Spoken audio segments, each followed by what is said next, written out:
This is Black Writers Read.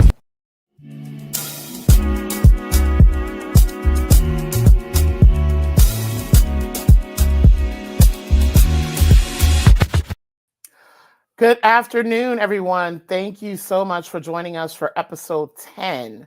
We are on episode 10 already of season 6 of Black Writers Read. My name is Nicole Young Martin, and I'm the founder, producer, and host of the series.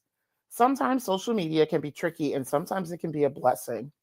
I'd like to thank the algorithm for introducing me to today's guest, as I learned about Mr. Whitney and his work from Instagram. So, given Black Writers Read and how Instagram works, based on people you follow and what you do, you recommended people. And he came across my, I think it was like a sponsor ad or something like that.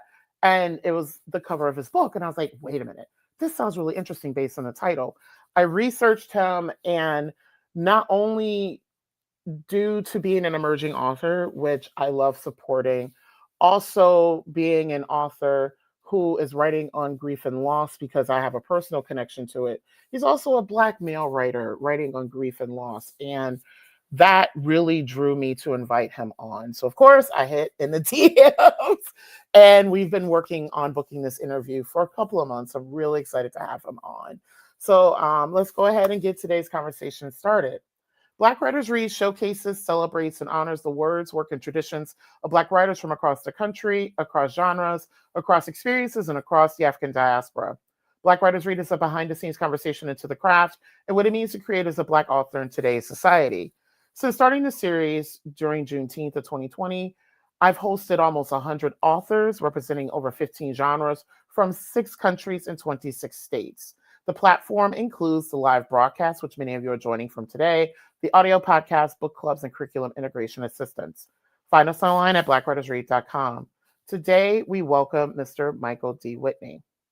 Michael D. Whitney is the author of Annetta's Michael, Living Life After Death Changes Everything. He is a new author on a path to share his profound individual and unrefined journey with the world. Michael's passion and deep love for creative writing evolved from an early adolescent age of 11. That's so young. I love it.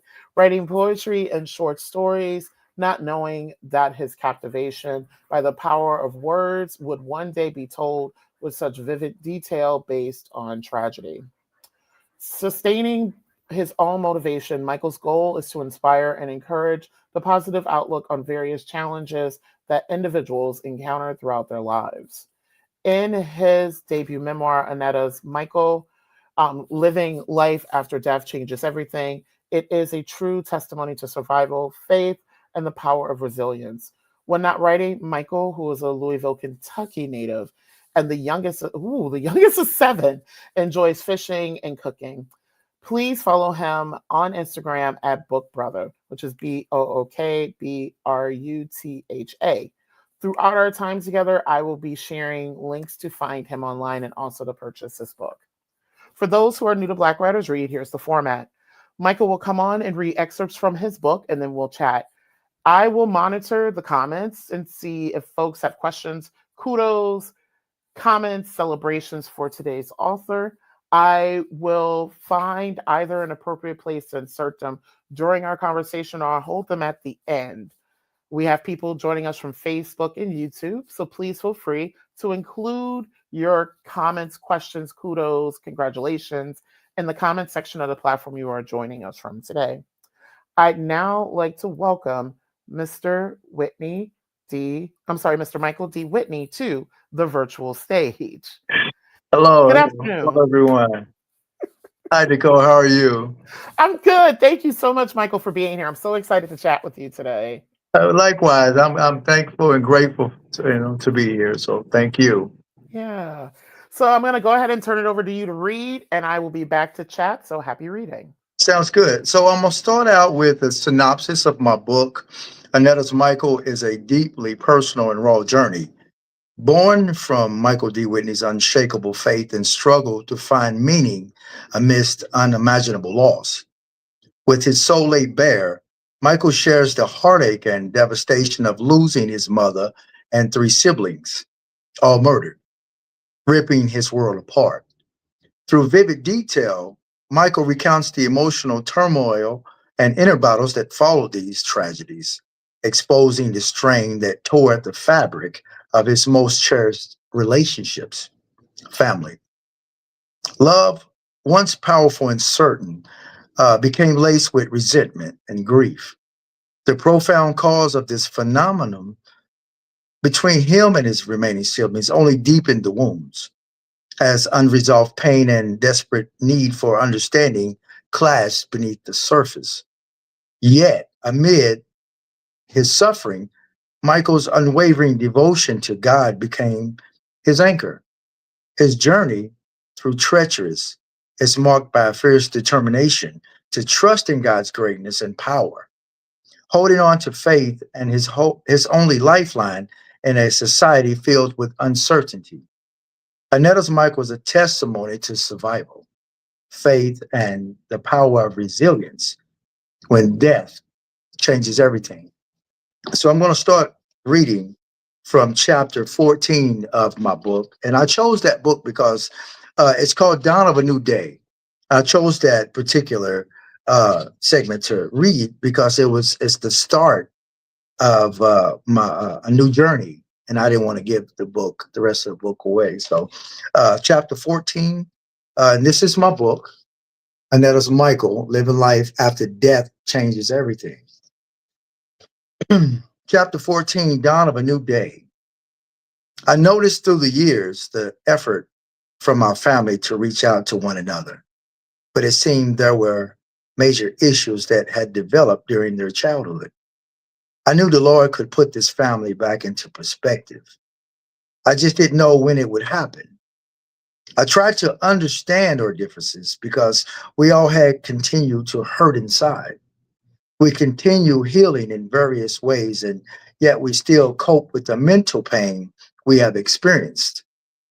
I know there are a tremendous amount of young people who are fortunate to have both of their parents living together in the same home, but can feel alone inside. Sometimes expressing I love you can hold significant meaning when emotions have become lost in discomfort. I rather that we all had touched each other's hearts by showing compassion. However, we dwell on the same inflictions, which should have been the justification we needed after the disunity. I had always felt that I was the connection between my remaining siblings and their controversy. I remained the family protector and the encouraging brother that a good brother is supposed to be depicted. My whole life, I had dwelled in the gray area of the country, and I judged only those who pose as foes.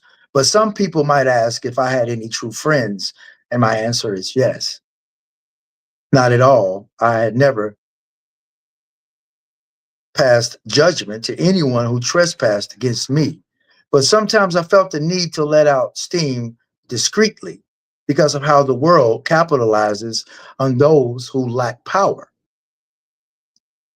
I didn't want to be known as one of those young men who gave away under pressure, but I have now put it behind me and used grief to message in a social sense, pushing civilized folks from where they felt most comfortable going into a more secluded lifestyle, modified, knowingly modified the world.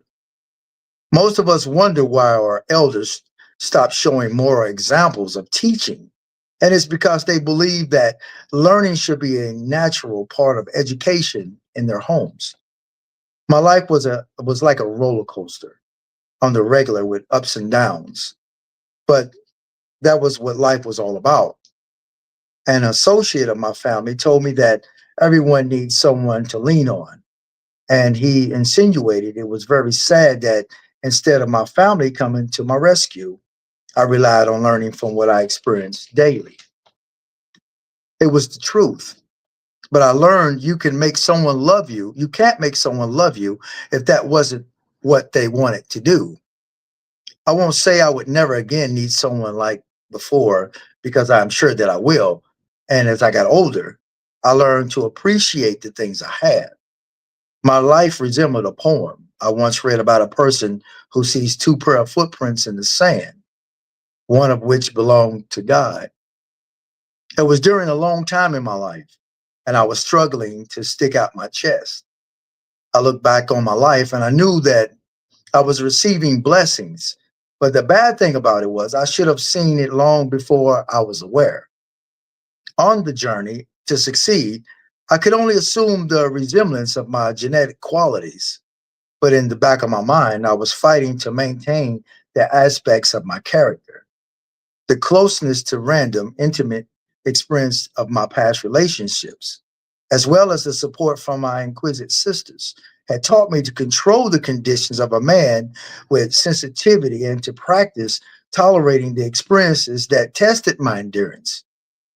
In this world, I found out that there would be many hurdles to leap, but I knew if I wasn't careful, the consistently demanding lifestyle would leave me helplessly exhausted.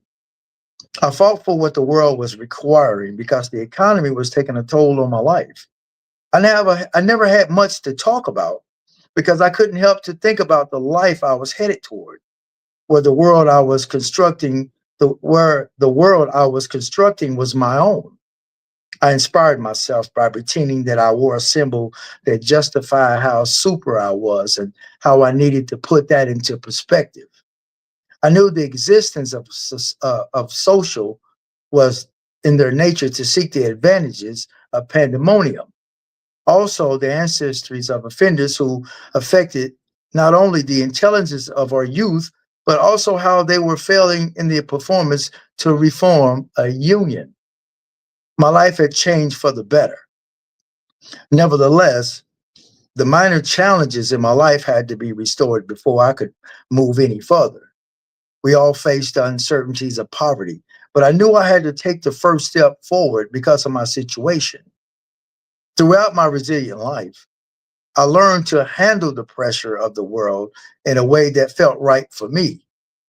I allowed patience to be one of my substantial priorities, and sometimes I wish that time had advanced more rapidly than conventional because I had a feeling in my heart and soul that God had everything I was ever going to inquire about. Occasionally, I looked back on the good people I affiliated with, and regardless of how badly I had been hurting inside, they saw the goodness in my heart. I got baptized and experienced rebirth to a church that a lady friend introduced me to years ago during my mid 20s. Once I came to understand the concept of the Bible and the importance of it, I surrendered. I used faith as my crutch because I was sick and tired of being sick and tired of having the world weigh heavily and stressed out across my shoulders. I glanced back at my accomplishments and I realized I had fulfilled a few great things in my life.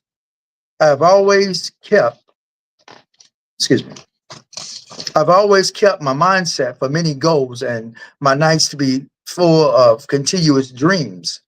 I had learned from my mistakes made from my conditions of a foul up disorder brought on by stupidity and some of my actions. And I learned I had to lay down in the bed I had made for myself. I knew that tomorrow wasn't promised to anyone, but living a vigorous life every day strengthens me to overcome future obstacles. However, the energy that was taken from my soul without my consent was worn out. It has worn out its welcome, but my defense has become as powerful as a close production to a King James Bible that rewards my favor. I took the good with the bad and used them in content because developing felt better. My means of being part of the solution to the product of today's youth and their development is to look at their positive side and praise them for the good I see in them. A squeeze in one's arms to express affection is very appropriate, and to embrace the views of their judgment, but with having the authority. I recommend a solution to those with lost affection, but I must stay focused on my goal. I've continued my life with a glimpse of memories and moments I will always cherish, and even though my soul had suffered, I found peace in my heart. I still initiated willingly with the guarantee of love and confidence in one another, and I've yet to pretend about what matters. I'm accepting life to be altered as a passion, which I projected by keeping an open mind to how I feel about its possibilities.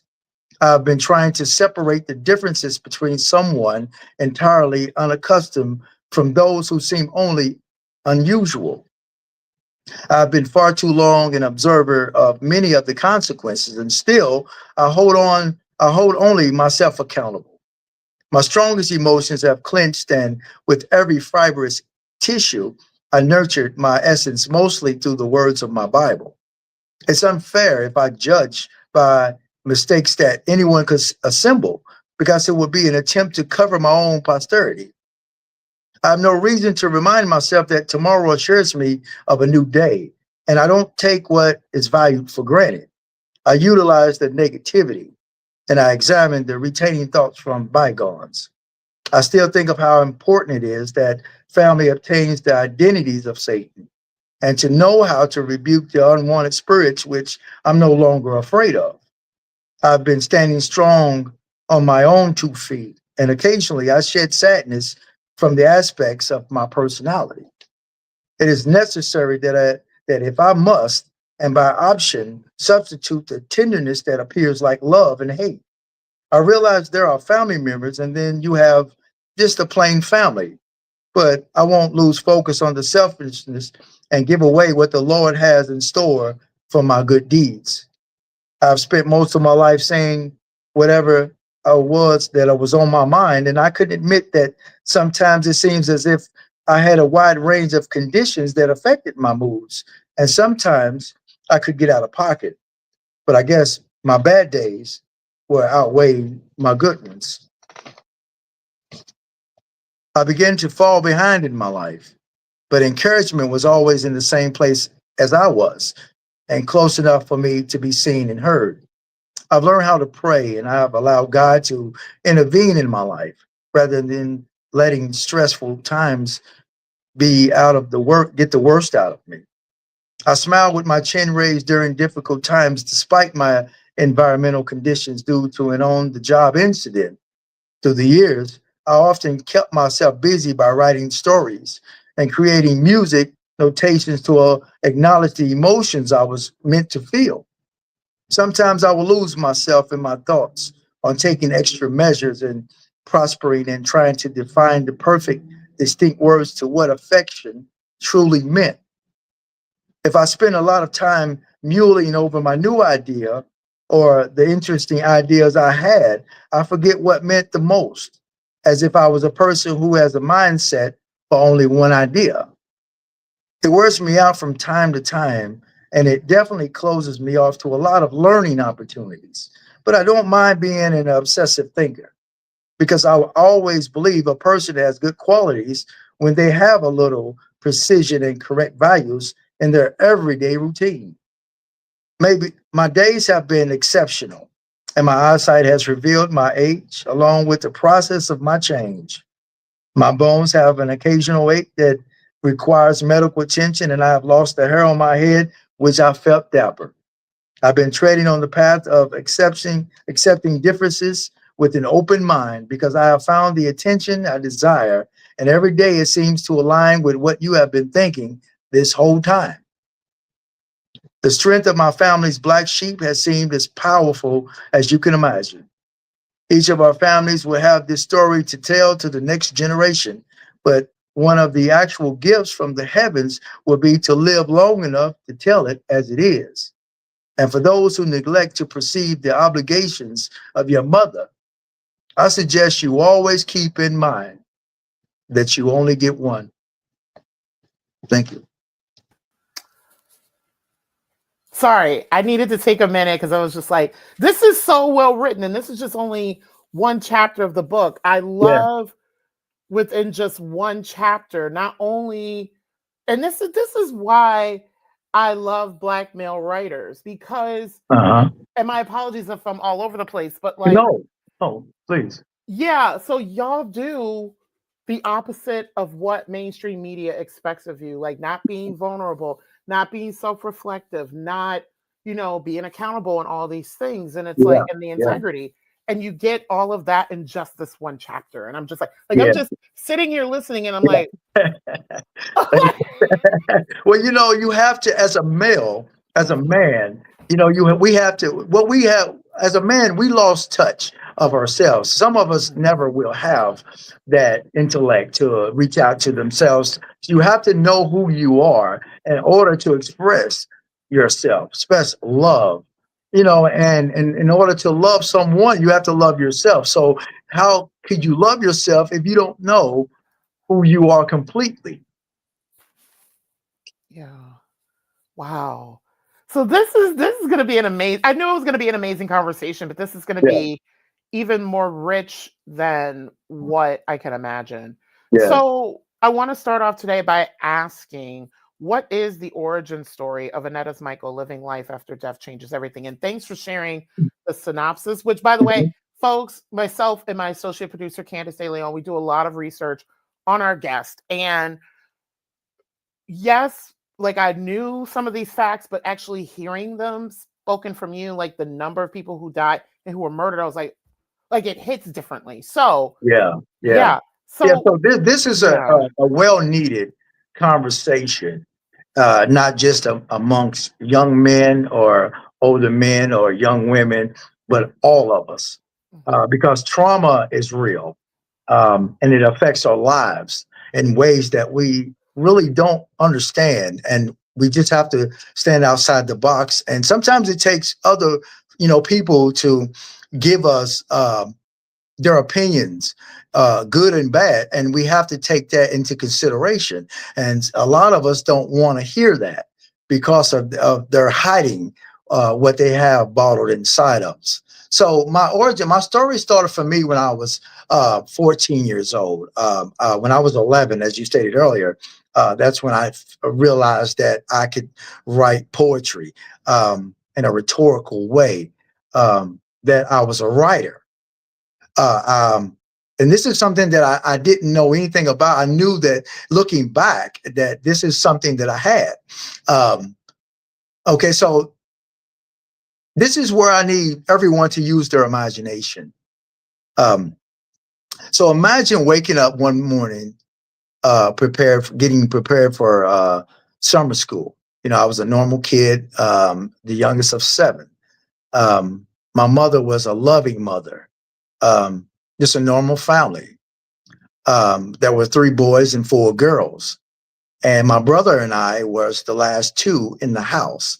So imagine waking up, your mom waking you up in the morning for summer school. So she stands over the heater in her, mother's gown, and she prepares, some breakfast for you, and you get prepared for school.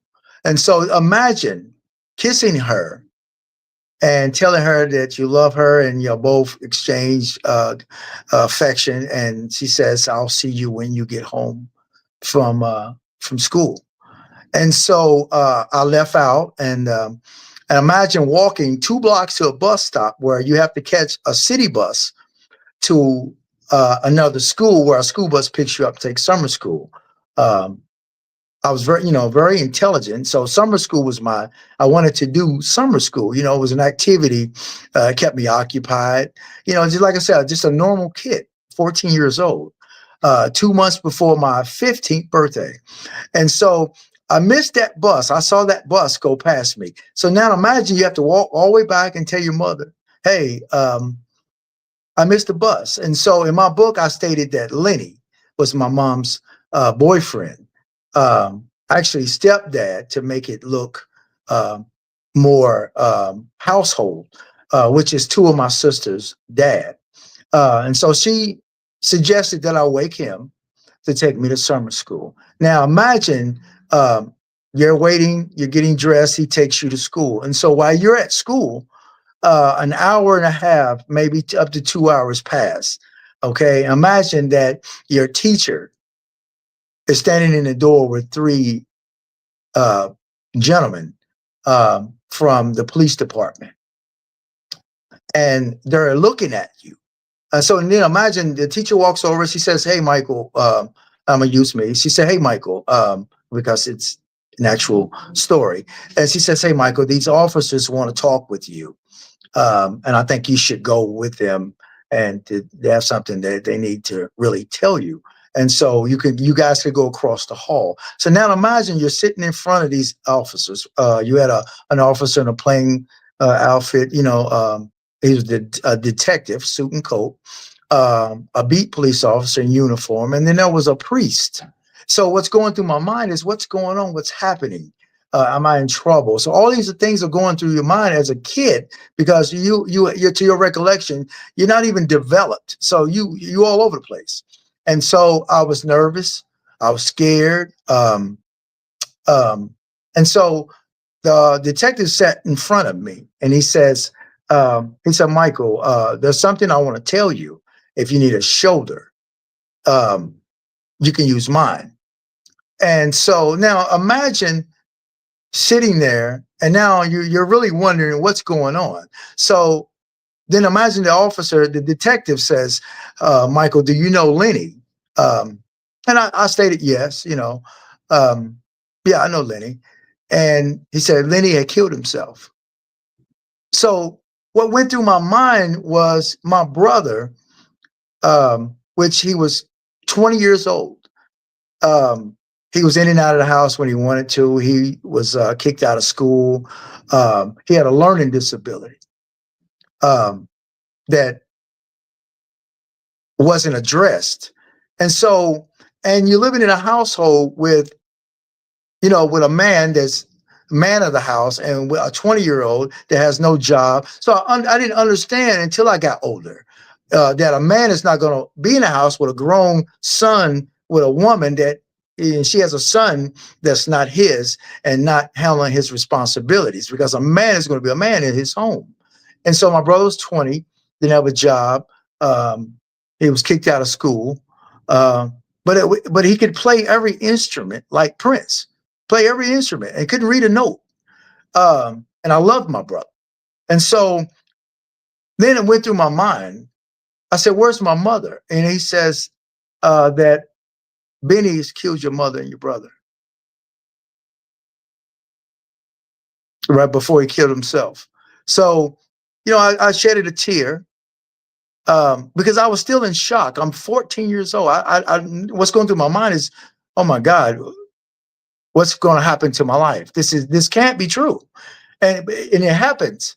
Um, you won't really get the whole sight of it until it happens to you, or pray to God that it doesn't happen to people. So you don't want that to happen. So that's why I pray for everyone, and I have a better outlook on the world. So why now?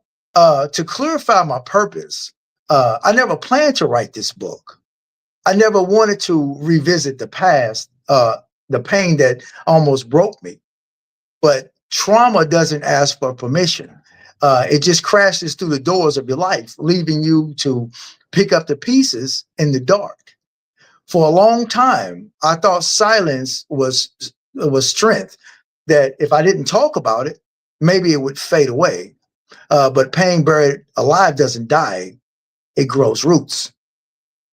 I started writing to express my emotions. It was a way to reduce the impact from the challenges I experienced. As I was writing, I was learning that committing to writing was an effective way to reverse accumulated feelings into something more positive. I titled my memoir, ANNETTA'S Michael, Living Life After Death Changes Everything, because uh, I'm everything I've become and it began with my mother, Annetta. Her love shaped me. It strengthened, it strengthened me, it raised me, and her sudden tragic death changed me forever. I felt a healthy and helpful exchange to see solution to unhealthy patterns in other people's lives that could potentially lead to worse conditions. And from there, and from there, I wanted the world to, know my story. And as a human being, I think we all should reach out and to understand people because the saying, you never know what someone's going through. They walk past you, you never know what they got on their mind. It just so happened that I was one of the ones that was fortunate enough to make it through the storm. The Bible says there's storms, and so it's my purpose. So thank you so much for sharing that background. You're welcome. You're welcome. Yeah. And thank you so much for actually Yeah. writing the story. Like, just you came up with so many quotables just in that. In that, in terms, yeah, of your response. Yeah. Like, because one of the things with memoir and nonfiction, given that it's all about a particular moment in life, Exactly. Yeah. Yeah. and you need some distance from it too, to Yeah. be able to write about it, because you want, like, not only yourself to learn, but you want someone else to learn, and you have to, like, Exactly. yeah. So can you talk about the writing process, like when you started writing it and how long it take you to finish the book? Yeah, yeah. So okay, so writing Annetta's Michael, Living Life After Death Changes Everything was not an easy journey. It was a healing one. Every word I wrote came from a place of truth and remembrance. Um, I didn't sit down to write this story.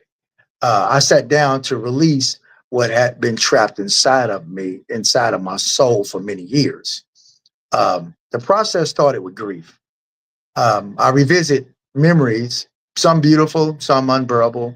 I faced emotions I had spent years trying to silence. There was days I cried through the pages and nights, and I prayed for strength to continue writing about trauma. Uh, that meant that meant reliving it, and that took courage. I didn't know I had. But through the pain, I also found peace. Every day, every draft was another layer of healing. I rewrote not just sentences, but parts of myself. With each revision, I gained a clearer understanding of what my mother's life and her death had taught me. Um, that living after loss changes everything, and yet through faith, life goes on.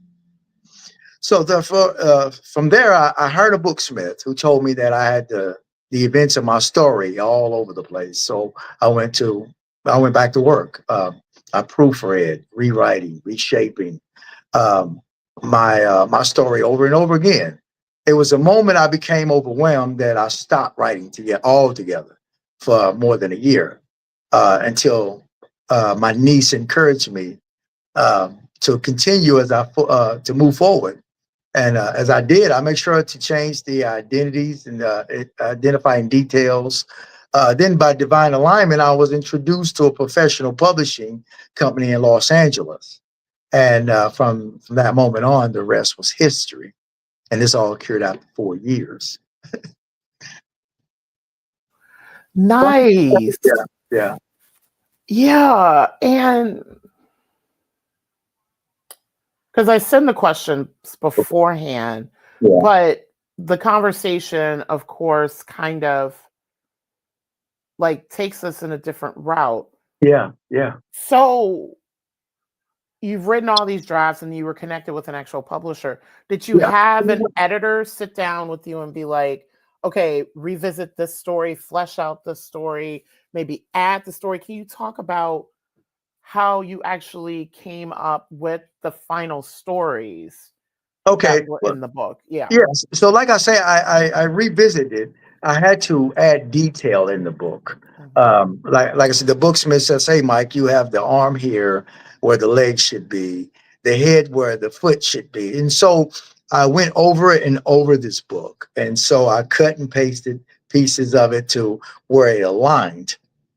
And then when I talk with the editor, I mean the publisher in Los Angeles, she was connected with the editor, and so I started talking with her, and we actually went over and over this thing so many times because she's like, Mike, you don't get it.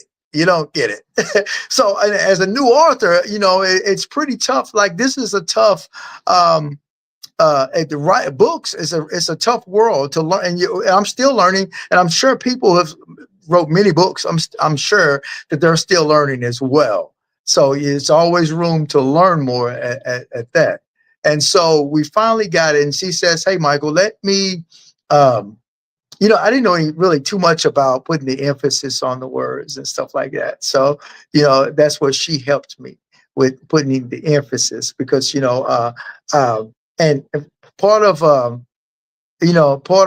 growing up without parents, you don't pretty much know how to put emphasis on your words and stuff. And so, and so to speak, you don't know how to, um, um, take those words and put them in perspective, as if per se, you know what I mean? So this is what she did for me. And so once she sent the book back to me, I read through the book, and it was amazing. I actually knew where to put, to stress the word, put emphasis on the words, just automatically, so. And that's how the story began. I come up with the name Annetta's Michael. My mom is Annetta. That's my picture on the front. I was 2 years old, and I wanted to go. I wanted to go back then, because that's where it started. My Annetta's Michael. My mom is the creator of me, and God is the creator of my mother. And so those kind of correlate: God, Michael, and Annetta. And so I wanted to use that. And once I come up with that, I sat and I looked at it, and I looked at it for about a week. And I'm like, this is the name that I'm going to use for this book, Annetta's Michael. And this was about 4 years ago when I come up with that name. So the name's actually been sitting in my archive, just waiting to for something to get up under it. So yeah. So there's a story in my book, a letter actually that I wrote to my mother in that book. So people are going to find that very heartwarming. Um, Not that I didn't have the chance to say goodbye to my mother. I think that's really one of the things that um, I was satisfied with losing my mother. Because we tend to blame ourselves, and that kiss on my mother's cheek, and that kiss on my cheek, and that I love you, and I love you too, and I'll see you when you get home, did it for me. It made all the difference in the world. And it's almost like a goodbye. And so I was okay with that. Not at first. At first, I should have took the trash out more. Maybe if I was a better kid, you tend to blame yourself, and I did that for a while. So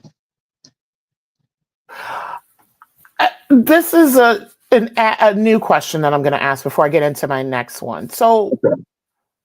because I forgot how many steps of grief. I've been through it multiple times. For people who are new to Black Writers Read, one of the reasons why I was so drawn Yeah. to Michael's story. So I both of my parents passed in the 2010s, but not in this tragic way. They were both ill. They did die young. Um, and I'm still grappling with it. Grief Yeah. Yeah. is, as Regina King said about her son, Yeah. grief is love that has no place to go. Yeah. And I eventually want to write about my grief journey. I'm just not ready yet. And so whenever I see other writers have written on their grief journeys, I'm like, thank you. You're modeling for all of us. Yeah. So Yeah. the question that I have for you is, and this may not even be an easy one to answer, but at what stage of grief you were in when you were like, I have to tell the story? Because the situation itself, which for folks watching, I try to talk about craft and not Okay. necessarily people's personal stories. Yeah. But Yeah. in this instance, But I don't yeah, mind. So. yeah, yeah. And in this instance, it was Yeah. tragedy.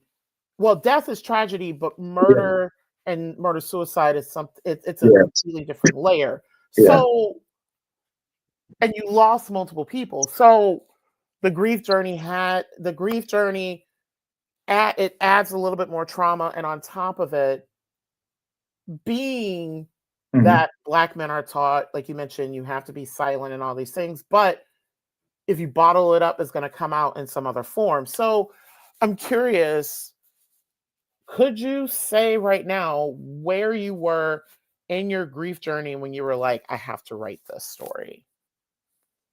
Um, well, I was in another low spot of my life after years of going through grief. I was starting to get better. I was learning myself. I was learning God more. I was becoming who I was, not who I intended to be, because I had to figure out who I was uh, first before I started writing this book. So then I got hurt on my job.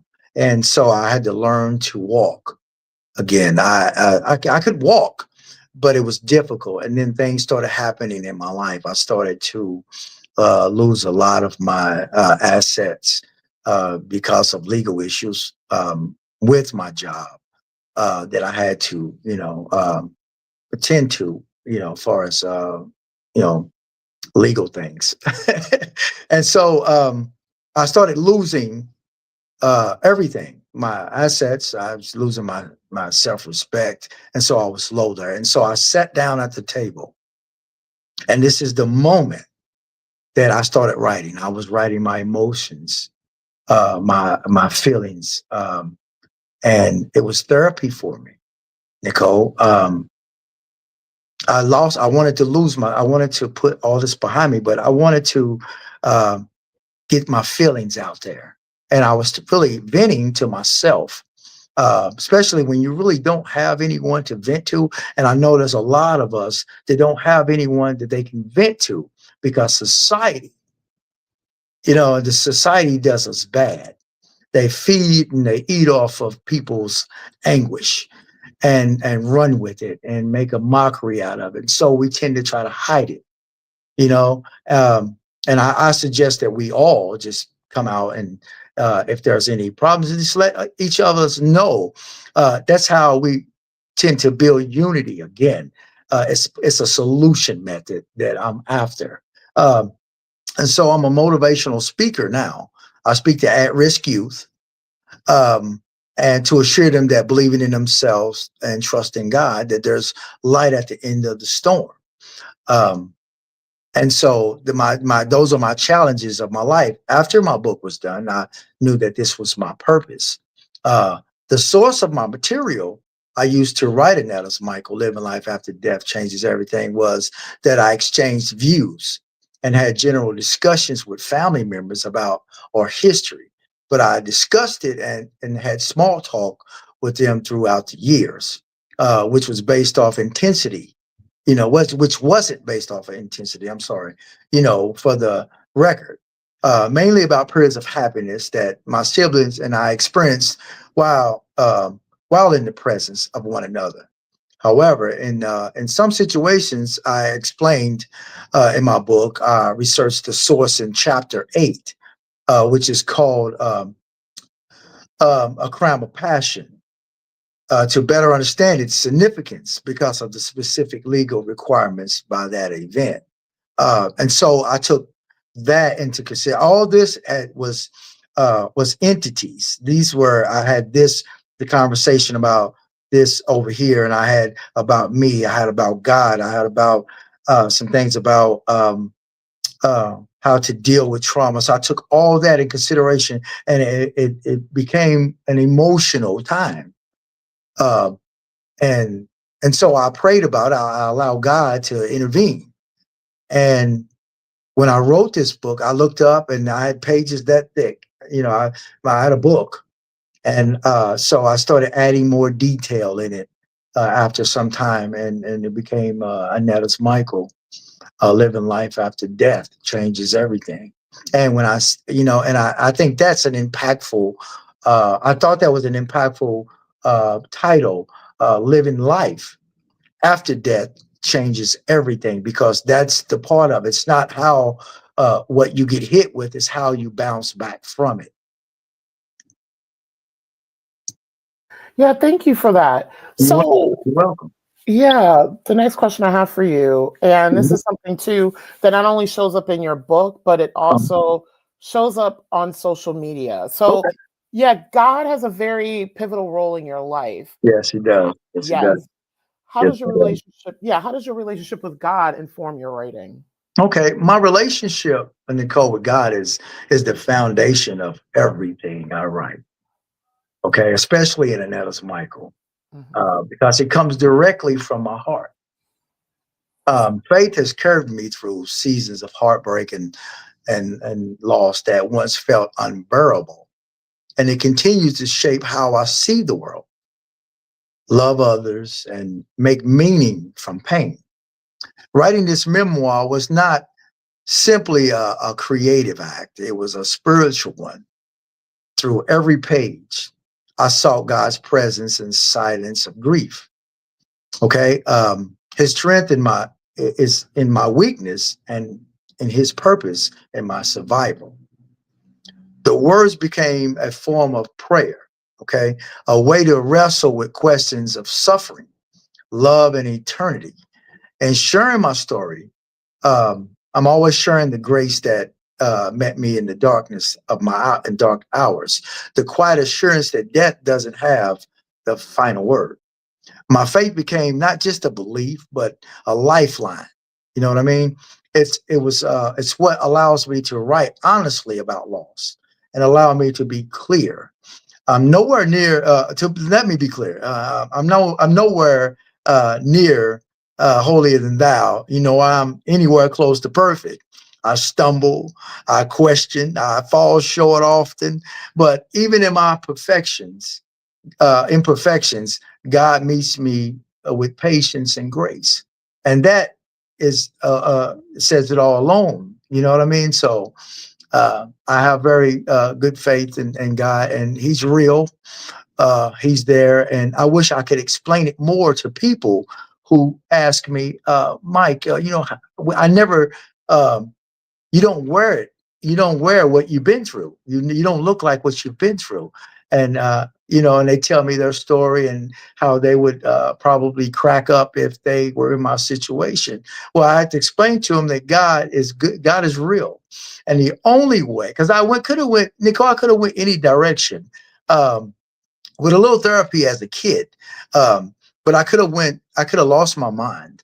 I could have been an alcoholic, a drug addict, in and out of the prison system, and I'm neither one. So that gives me, as I get older, I look back and I'm like, wow, people are telling me these things. I'm a good person. I'm a kind-hearted man. I'm a loving person. I'm not vindictive or I don't do malicious acts on people, and so like I said, I'm not perfect. I've had my days and did my thing, and but I know what God done for me, and He would do it to you for you. All you have to do is go to Him. And I wish I can explain it all, but I have to ask God to come down here, stand next to me, and talk to your viewers for you. Yes, because one of the things that I loved when you talked about like the chapter that you read, Yeah. and like, and I've had other authors on who talked Mhm. about, I don't want to minimize this, but it's like using, given that God and religion and faith all give you lessons, Yes. Yeah. that, like, let's say you're stumbling through, like, because you have to relive a lot of the trauma in order to write about it, Of course. and you're praying to God to say, can you please get me through this? So God is like an editor. God is a book coach. All the above. Yeah, you're right. He's all the above. I'm Yeah. telling you. So you can't do everything requires God. Everything. Now I know a lot of people don't believe in God, and I'd say may their soul rest in peace. But I know for an experience that who he is and that he's real. Um, like I said, do I tend to do everything correctly? No, I never will. I never will. And a lot of people they're too hard on themselves. Um, and I can commend those who know the way and go as quick as they do to God, because they know that you can't do anything in this world without him. And through the toughest time, and I'm gonna say that you can lose your house, you can lose all your money, your girlfriend, your wife, your husband. It doesn't amount up to the loss when you lose someone to a tragedy. It's the most hurtful thing, and I don't wish that on anyone. And I pray for all of us, that this doesn't happen, and so they don't have to experience this, because it's a it's a it's a terrible storm. It's a terrible storm, and I'm so fortunate. And when I get emotional about the book, it's not about I'm getting emotional because I lost my family. I'm getting emotional about how good and how amazing God is. And I want everyone to know what I'm talking about and to experience that through Christ, through church, not because of an incident, a trauma. I don't want them to experience that. I just want them to have a touch of who God is and how he does. And so I'm still learning. He's not done with me yet. So, and I have more books that I'm looking forward to, more meetings with you that I'm looking forward to. And so that's where I'm at. Yay! I'm so glad your journey isn't done. And Yeah. this, Yeah. yeah, and this segues so nicely into the next question. Okay. Cool. And I'm also happy that you are a motivational speaker, because as you were reading too, I was like, this man better become somebody's preacher or somebody's coach, because just like, and I'm, I and hear I'm you. yes, Yeah, yeah. Well, God's my coach, and I'm just a messenger. I'm just a messenger. You know, um, I don't want that role. That's big shoes to walk in. But I do want to relay this message, and I want to talk to these young people. yeah, The at-risk youth is who I talk with, because and I'm gonna change that at risk to at promise one day, because we need to show nice, them that we have faith in their ability. And that's as elders, we're not doing that to our young people, and I think that's part of the problem. And so if I can reach out to 1 out of 25, I'm grateful if I can do that. And so being part of the solution is everything that I ever, want to ask for. And I can't do it without God. So yeah. And I love that you say at Promise Youth, because just quickly, so I one of the many places that I teach for a program that is a subset of the Barred Prison Initiative, what works with folks who are currently incarcerated. So my program of it is a yeah, micro college in the community. So yeah, I work with young mothers who got their GEDs, they had to drop out of high school for some reason, yeah, and they're in college now. And I do have some students who were formerly incarcerated. And one of the things that I love about our program is that mm, we work with the furthest marginalized in higher education. It's like higher education yeah, is, they yeah, think it's so privileged and almighty that they don't want to work with all. And my students are mm, so brilliant, like just the wow, conversations and the writing and things like that. And this is why I love that you say at promise, yeah, yeah, because a lot of times the forgotten communities are some of your brightest people. yeah, yes. It's amazing to see them grow as Mhm. well. Yeah. Yeah. So I So was one of those statistics. I was well, when this happened to my mother and my brother. I had an oldest brother. My oldest brother was 36. He was in the military. He worked for property disposal for the government, and he and I lived together. He took me in as he was my guardian, and he was killed. There was a woman who killed him. Well, before then, he wanted to do himself. Um, he wanted to have his life to himself. He didn't know how to deal with a grieving young man, and honestly, I think he was grieving himself. Um, and so he put me in Job Corps. I was 17. I really don't know, and still to this day, I don't understand how, because you have to be 18 to get in Job Corps. So I was in Job Corps, and less than a year later, a woman killed him. He found out she was married, and he broke up with her, and she was pregnant. And I don't really know, um, the conversation between them two, but the affidavit, I kind of put it down in my book. And that chapter 8, the crime of passion, is mainly what I spoke about, the legal entities of it. Um, so I left the funeral. I left for the funeral. I left Job Corps for the funeral, and no one took me back. I had no car, have any money, and so I had a little money. I saved up in Job Corps a little bit, and that was enough to get me to back to Louisville. Um, and so I was uneducated. I lied on applications of jobs, and I was in and out of jobs, living from pillar to post.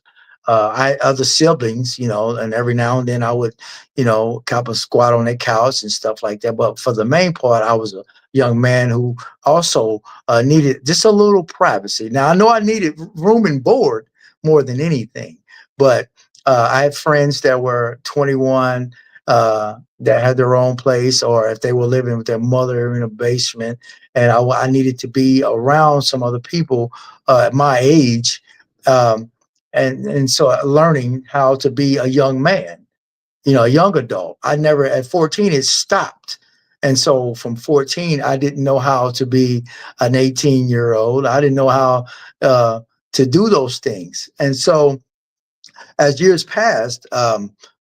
When I got hurt at my work, at my job, and I sat, did one of them when I started writing my book. I was also went to night school, and I walked on a cane, and I got my education. Yeah, so that's my story. So it's never too late. The moral story is it's never too late to react, and so I'm still reacting. Well educated. And I just recently come back from, the year before last, I volunteered at the NBA, Black NBA conference that was in DC. So I learned a lot. So yeah, life's about learning. You learn a lot, and that's what it's about. And I want to thank, you know, um, uh, my significant other, KW. I have a support team that's amazing, and one of the stories in my book is called the family in my friends. So, and that says that your friends could be more of your family than your own family.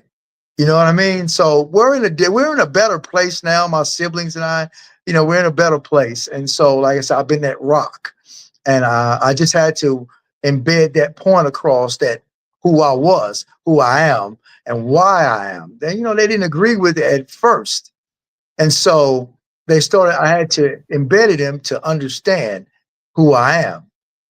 You know what I mean? And because we're separated. Most families during death, you have a tragedy in your family, you come closer. Well, we decimated, and so that was the problem. But we all had a chain linked to us that only expanded so far. We thank God it only expanded so far, and I had to pull that rope in as the youngest brother. I didn't have time to grieve. And after that, when I was 14, I think I was 24 when I actually broke down and said, "Hey, God, I cried. I thought I could do it all myself, and so you have to give young kids the benefit of the doubt, because they think they know everything. And I did. I thought I knew everything. And so, especially when the world weighs heavy on you. And so I broke down and I told God, I said, I'm tired. I can't do it anymore. I don't know what to do. And, it was really emotional for me. I cried but it made me stronger. It made me understand things. And guess what? God showed up. He showed up. All you gotta do is ask for it. I can't say any more about it. He show up, he'll come to your rescue, and he will. And he will. He just wants you to do a lot of the right things. And so I'm still working on that one too. So, but my to my idea readers, this memoir it's written for you, the young person who feels lost, broken, or overwhelmed by life's pain. Whether you're grieving the death of a loved one, struggling with trauma from losing a friend, carrying the weight of post-traumatic stress, um, or feeling the heavy impact of your parents, divorce or abandonment, know that your pain is real and your story matters through Annetta's Michael. Living life after death changes everything. I hope to share not only my journey through unimaginable loss, but also the truth that faith in God can guide us through even the darkest moments. As you read my story, my hope is that you will see the grief and pain that are a part of life, but they don't define your future. Understand that you are not alone. Others have walked through the storm and found light at the end of on the other side. Recognize that God can provide strength, comfort, and guidance, even in the midst of confusion, and definitely after a heartbreak. Last but not least, be inspired to hold on, to keep moving forward, and to believe that your life has meaning and potential even after a loss. Annetta's Michael living life after death. And this is to my audience, okay? Annetta's Michael living life after death changes everything is based with requirements from a strong intent to be built on solid ground through religious concepts. It was the certainty in the path seen throughout my message, which I hope to convey to the hearts of my audience to connect with my readers. I presented truth in writing the obscene actions and proceedings that came about in personal characteristics. Annetta's Michael describes with detail the emotional and development concerns experiences after the loss of my mother and three siblings, all murdered, along with along the thin lines between love and underlying resentment. And as a result, in these distressing experiences has surfaced the many suppressed emotions, the profound look of communication, which forced the devotion to leave on a journey through a treacherous world while clutching to an expression of faith in God with only trust in God's power. And so this is from me to you.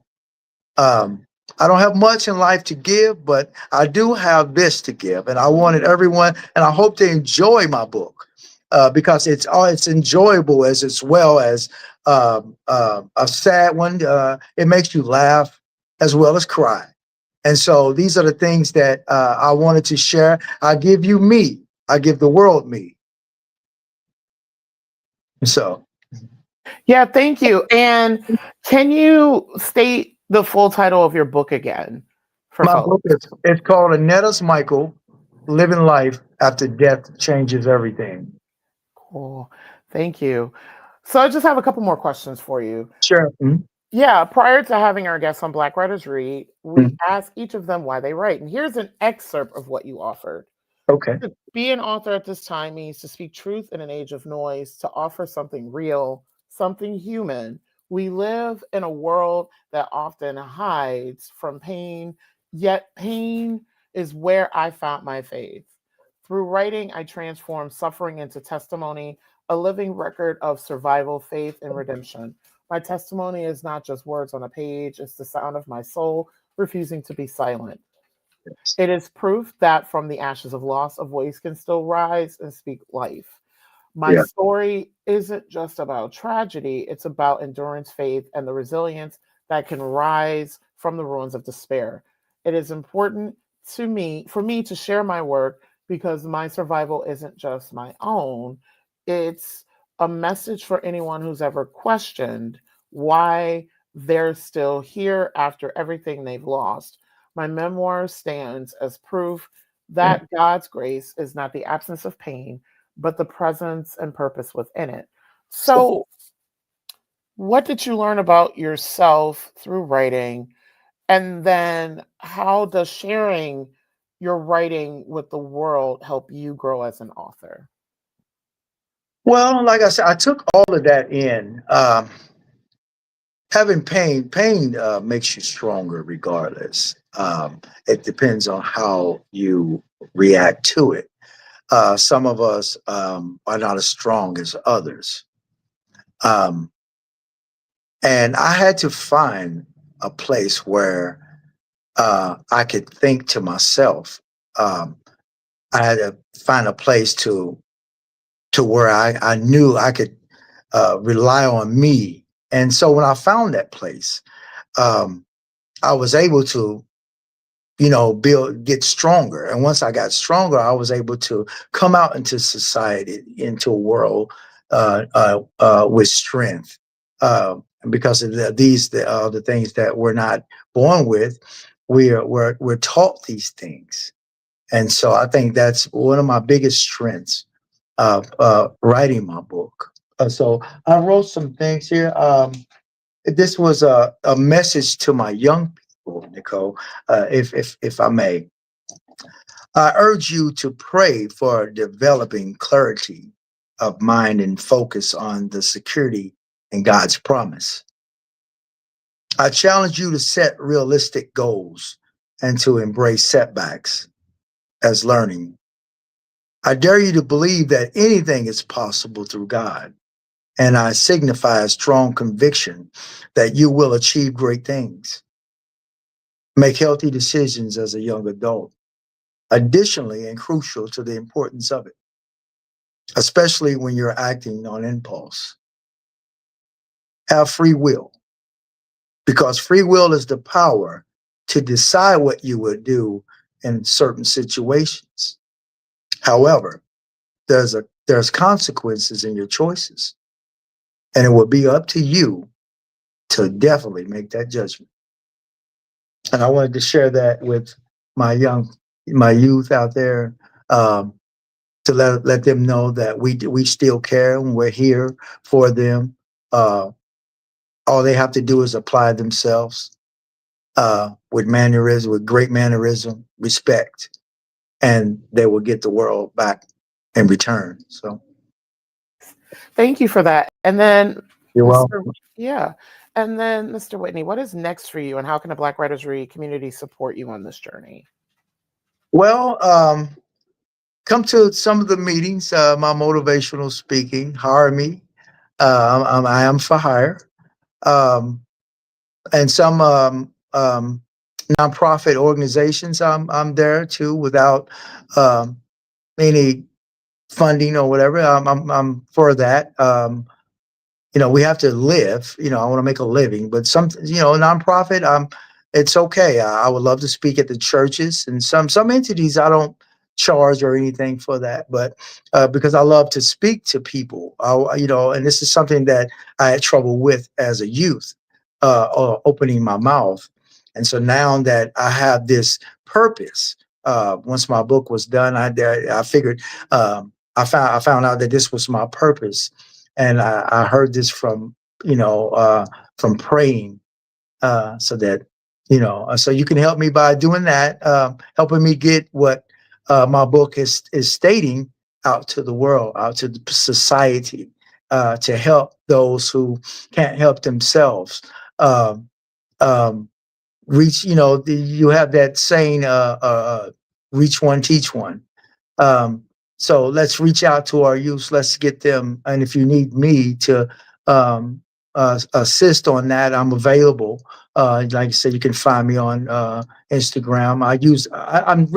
I haven't been a social media type guy, but I use Instagram to kind of take off, from my book. And so I'm progressing as things go along. So, everybody, please, bear with me on that. And so, and thank you for bearing with me for the trouble we had earlier with my microphone. So, yeah.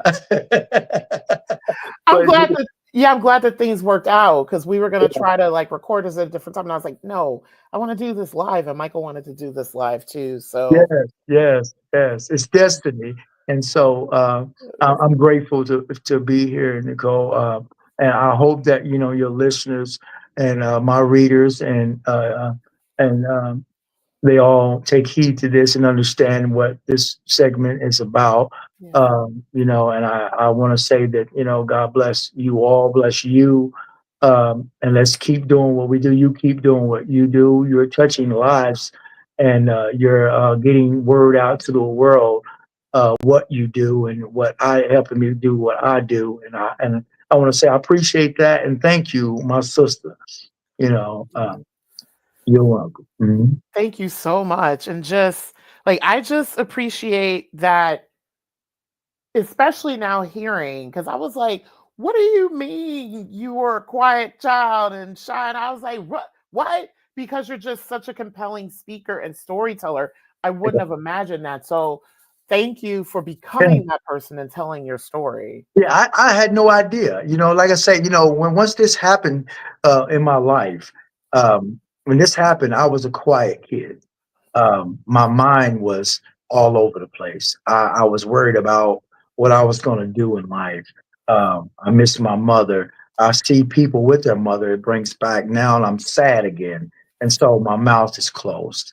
I was Mhm. around friends, and I knew, and I told it in my book, and I know that they probably said to themselves, hey, Mike's going to crack up any day now, and so, but it didn't happen. Um, um, like I said, yeah. So sadness was my biggest thing, and so my mouth was closed. And so as I started understanding people's conversations, because like I say, when you're a kid, you have to be taught things, Mhm. and I had a lot to learn. And so I used the world, I used society. Um, I'm thankful for Black women to show me it turned me into in my book. You're going to show it turned me into some things that I was definitely not proud of, but it showed me a lot of things that I could base off of. I just had to mold it into being positive. And so, but I think my family. Um, and this past, I was going to wear pink, Nicole, because Mm. last month I was out in LA and I went to, and I have to throw this out there. I went to a cancer awareness event given by some beautiful sisters of a sorority and of cancer awareness. And I went and it was impactful. And I want them to know that I'm still, they're still in my prayer and I'm still thinking about them and God bless them. The amazing women. And so I just want to say thank you as well. They probably want to thank me for coming, but I want to thank them as well because the impact was so amazing to me. And I learned some things. I learned more things about our women. It's these are Black women, and I learned more things about these Black women, about my Black women, my sisters. And so, and that's a plus, that not to get ahead of anything, but just to have an understanding, because that's what we need as a man. And all these things, Nicole, I had to learn. I had to learn these things, and I learned them, like I say, from the world. Most of it I learned from women, but God led me through, and so um, I wanted to say that, and I love them guys. They're great bunch, a group of Black women, and keep doing what you're doing, and I'm still there rooting for them.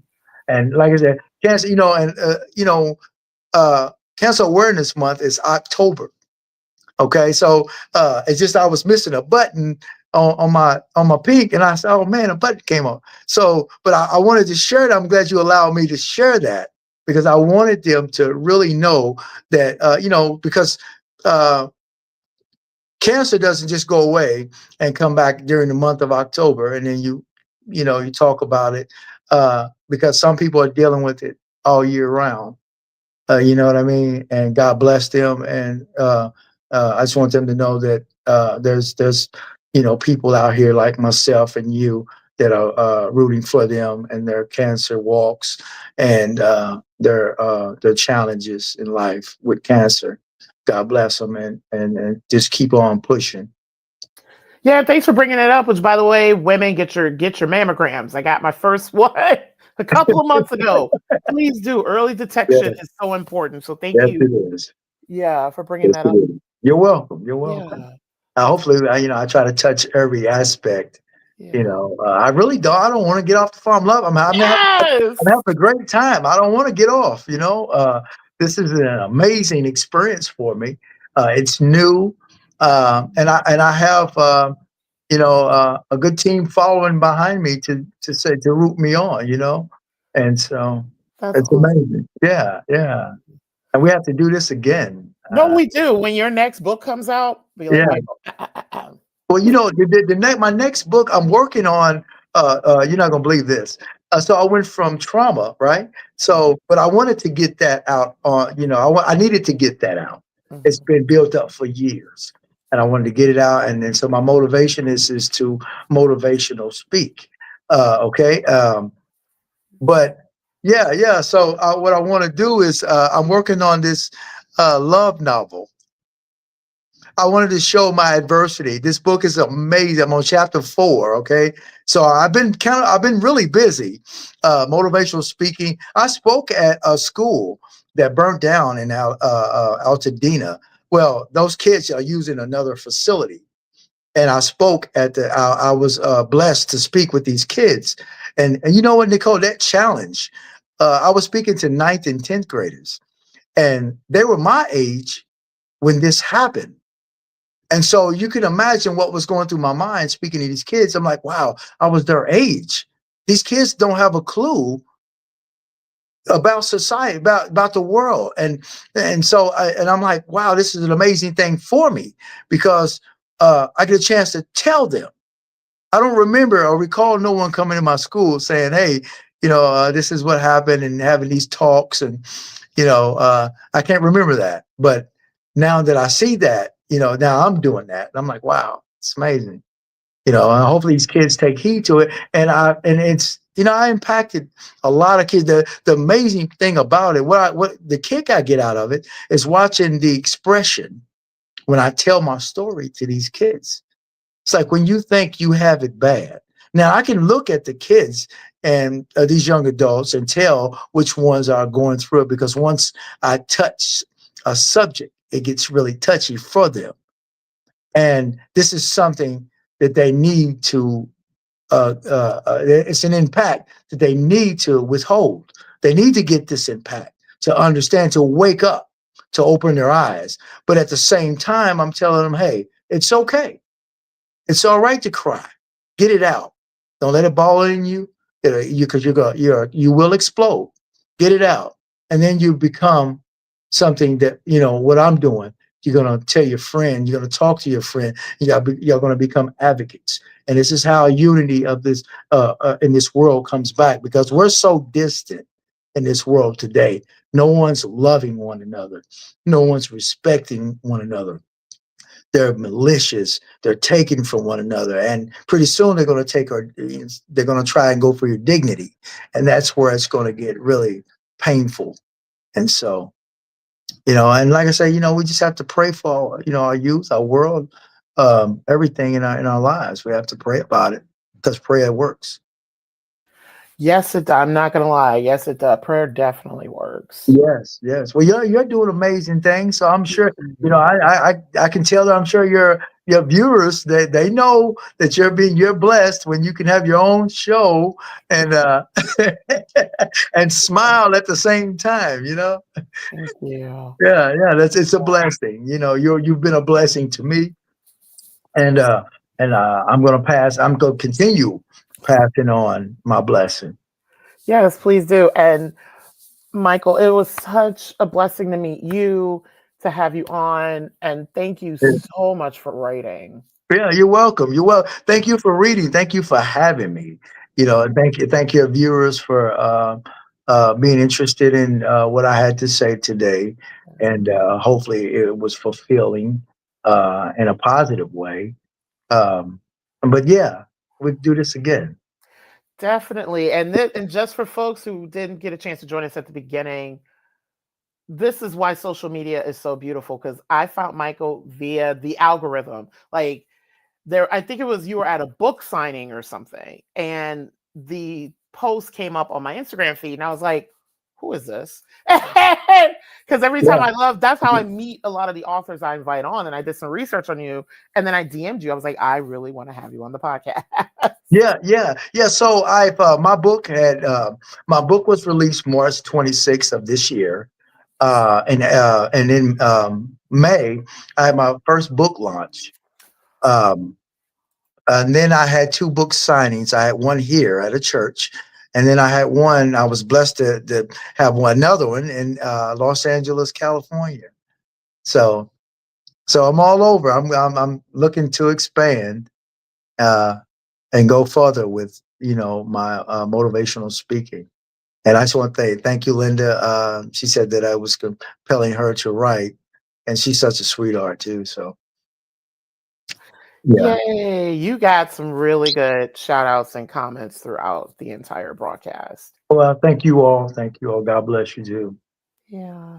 So, Yeah. Michael, I'm going to take you off. I'm going to do some wrap up in the broadcast, and then we'll touch base for just a couple of minutes. Okay. And then I got to attend because my dogs are now quiet. And I'm like, what is happening? I'm like, it's not a good thing when they're this quiet. Oh man, they're into something. Exactly. Yeah. Well, what are they, terrible too? Yeah, no, they are. No, they are. They are. They are Oh, the really? terrible two. Yeah. They're And like then kids, you know. right. And then we have two cats. And I'm like, it's really quiet in this Oh household. man, everybody's being sneaky, you know. They ate up everything, got into everything, and hopefully they didn't tear up everything. Yeah. I'm like, they're too quiet. Yeah, hubby's still in there with the football, so he's not. Actually, he just left for work. Oh, So, did he? yep. That's another reason why I'm like, it got really Wow, quiet. wow. Well, bless him. He watched the game and then go make the bacon. That's all right. Yeah. That's all right. That's all right. Yes. Yeah. Uh, so thank you so much. And I'll catch up with you in 1 minute. Sounds good. Thank you, Nicole, and thank you everybody viewing. Thank you for my supporters. God bless you. I love you. Thank you, Michael. So thank you all so much for joining me for episode 10, episode 10, whew, of season 6 of Black Writers Read. I'll be back in a couple of weeks on Tuesday. Make sure I get the date right. Tuesday, November 18th, in the evening around like 7 o'clock. I will be speaking with Jodi Ambray about her book. I'm so excited to have her on. Support Black Writers Read by subscribing to my YouTube channel, where many of you are joining us from today, or the audio podcast, where I am available wherever you get your catalog of podcasts, including Apple Podcasts, iHeart, Spotify, and Amazon Music. While you are there, subscribe and drop a review. As I mentioned earlier with the algorithm helps people to find me. I am also on Patreon under Black Writers Read.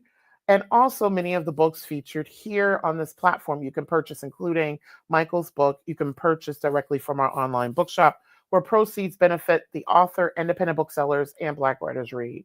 By supporting us in these various ways, you are helping to sustain and uplift an independently produced and self-funded podcast. Visit Black Writers Read to learn more about me and my work. So thank you all for joining us today, and more importantly, for ensuring that Black authors continue to matter. I'll see you in a couple of weeks.